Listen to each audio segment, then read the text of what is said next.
But one of the things that, and I just found a seed, we would not want ever to leave our seeds in our threads because it wouldn't spin, but neither would we want to leave these in our padding for our quilt because this has oil in it. I don't know if any of you have heard of cottonseed oil.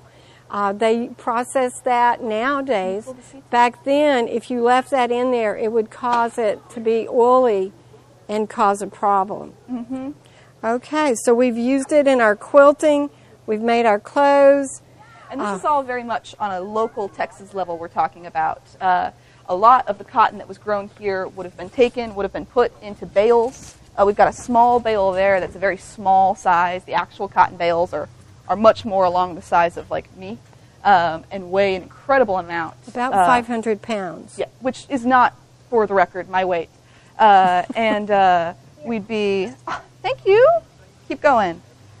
Those would be loaded up, sent down, maybe from ferry ports like Cincinnati here in Waukegan County, all the way down to Galveston, and then sent onto a ship, and they'd be shipped up the East Coast, shipped overseas, used in the big cotton mills, and processed on an industrial scale in the late 19th century, which was one of the things that really helped to bring money into Texas, one of our major cash crops to send that out. But on a local scale, here on a farm like this, that's pretty much how it would have been done. One of the other things is nowadays, our cotton industry, we have to be very careful because of the drought we've been in, but droughts were common back then. If you didn't have, we didn't have a river coming through Walker County, your cotton crop was whatever the rain happened that year. You might not have much rain, and your cotton crop wouldn't be very big. Now, General Houston was always serving as our senator for the state of Texas when they lived here on this property. Sometimes he wasn't here to oversee the farm. He had an overseer, and Mrs. Houston was here, but she had 7 kids while she was living here. So she didn't have time to work with the farm a lot. So sometimes our production wasn't as great back then. So you had to just live with what you had. So as you get older, better at this, and some of our other people, we have Pam McManus that comes and actually does spinning. And they actually then do some, on their looms, they'll do some weaving. And you can see that they've colored the yarn, the thread fibers here, and then spun them. We can then take them and do brighter tapestries, different rugs, different things. Do you have your weaving that you did on an Inca loom? It's not a very big one, but they would have done very lovely belts. This is a sash that was woven very long and very thin. You can't do much wider than this on some types of looms, so you might have to maybe put some together. Some looms are specifically built to do wide pieces of fabric that you could use more easily for aprons, for dresses, for those things. But this would have been good for sashes, for belts. And this is a relatively easy process. Weaving goes back almost as far as people have been raising sheep or looking at reeds or anything like that. Even papyrus is a type of weaving. It's just not necessarily for fabric. Danielle has a beautiful pattern on her dress. My shirt is very plain. It's homespun, and definitely homespun. Nothing fancy, plain woven fabric. Now, when we get to the point that we have the printing, we had to rely on factories in the north to do that printing. Originally, they wouldn't let us have the printing here in America.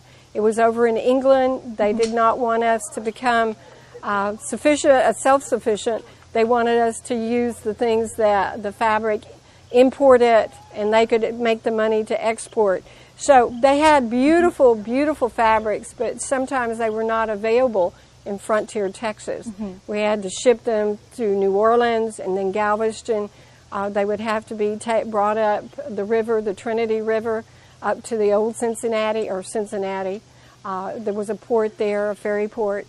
So we had limited things. We had to depend on the north for fabrics like that. We had very little manufacturing down here.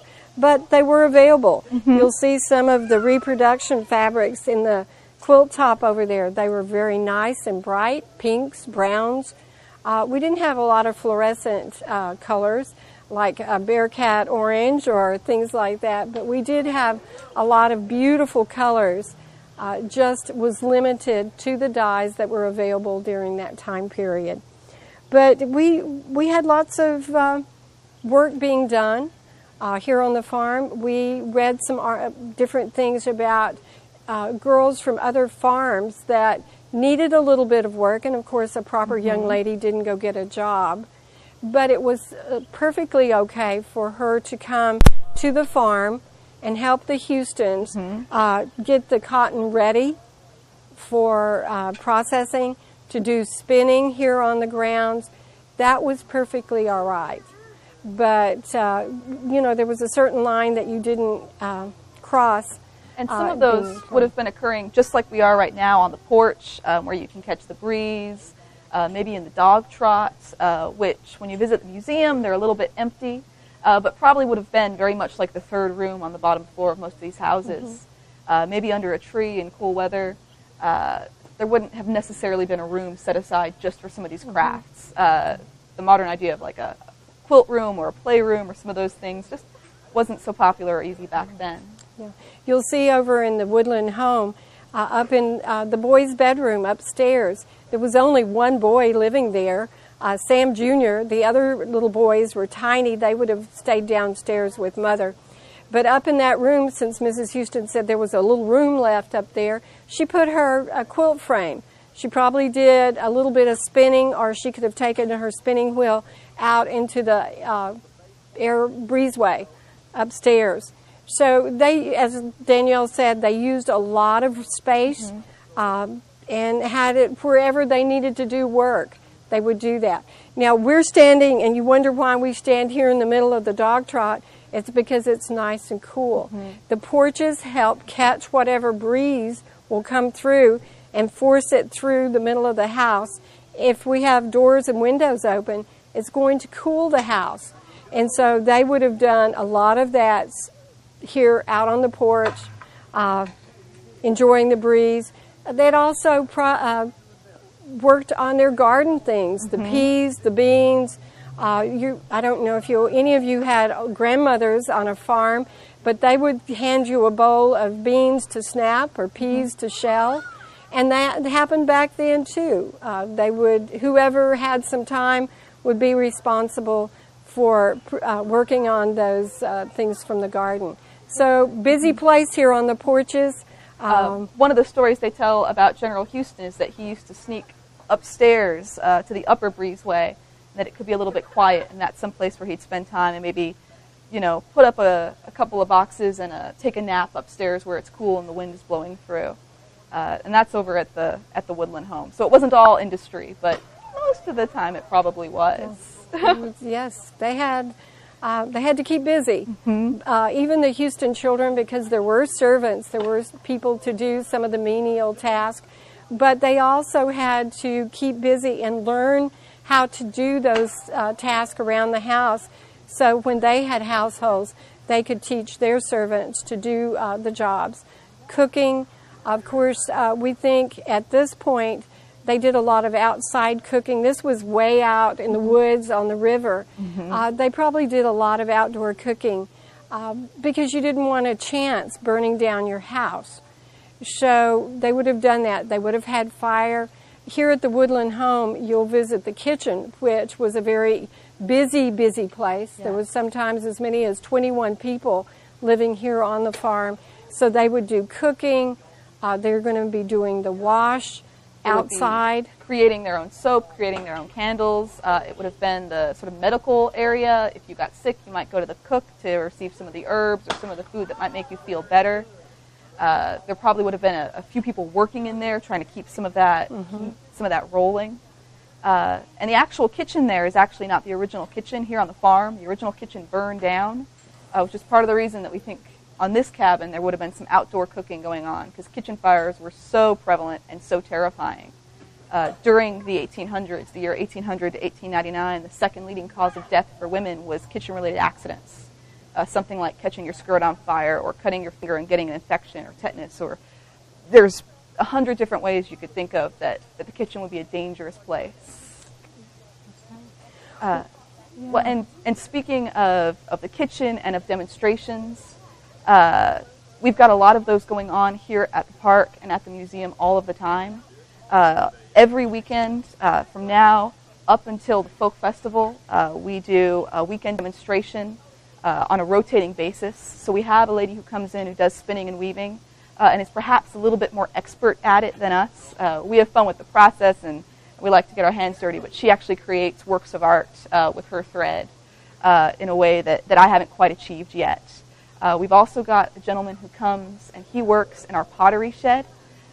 There's not necessarily evidence that there was a pottery shed here on the farm, but there was a great potter down towards Montgomery who serviced this whole sort of area, and he does a very traditional type of kick wheel pottery making here at the museum, which you can come. He's really good about letting you get your hands dirty, try and make a pot. If you come back a few extra weekends, he'll help you put some color on it and fire it. You can take it home and use it.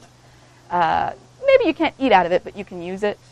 We've also got the Texas Gulf Coast Cherokee come, and they talk about Cherokee culture. If you've got any inclination that perhaps you have Cherokee roots in your family, in your ancestry, they can help you identify some of that, do some genealogical research, and they can also show some things about Cherokee toys and different crafts, some of those different aspects of the Cherokee culture, which was near and dear to Sam Houston's heart. He was adopted by the Cherokees when he was a young man, and was a member of the Cherokee Nation, spoke Cherokee fluently. That was very important to him. We've also got a blacksmith who works here at the museum one weekend a month. There was Sam Houston and a slave named Joshua Houston who worked as a blacksmith and a wheelwright. And so we know that those activities took place here on the farm or near here. And so that's something you can watch. That's a really fun demonstration. A lot of fire, a lot of smoke. It's pretty neat seeing a lump of metal turned into a useful tool. We've also got a woodworker who comes to visit. We've just set up in the cabin behind us, the Grant cabin. There's a woodworking area set up just like it would have been, the proper tools from the proper time period. He can take a log and turn it into a Windsor chair that fits you to a T. It's almost like tailoring for your furniture. And he won't do that whole process during that one morning, but it is pretty neat to be able to see. In addition to those monthly demonstrations, we also have a couple of special events. The next one that's coming up is the Houston Family Christmas, which is going to include all of those craft artisans plus a couple of extra things. Helen and I are probably going to be in Eliza's kitchen. We're going to have the fire on, and we're going to be cooking some of the traditional Christmas foods from that time period. Things like gingerbread, things like tea cakes. Some wassail. We love our wassail. Some hot wassail. So we always hope that it's a little cooler because we are in the kitchen with the fire. Yes. So we like for you to visit with us. We even make a little whipped cream and butter from whole milk. So. Watch out. We might get you to help us do that. It requires a little bit of an ability to churn or to shake things up. We're going to get your muscles going while you're here. Sam Houston would have loved having Facebook and a website. Unfortunately, he didn't have that opportunity. We checked. General Houston was never here for the holidays. He was always in Washington. All of the time he lived on this property here in Huntsville. He was serving as our senator. The senatorial session started in January, so he was always on the road and was usually gone by Thanksgiving. The website is www.samhoustonmemorialmuseum.com.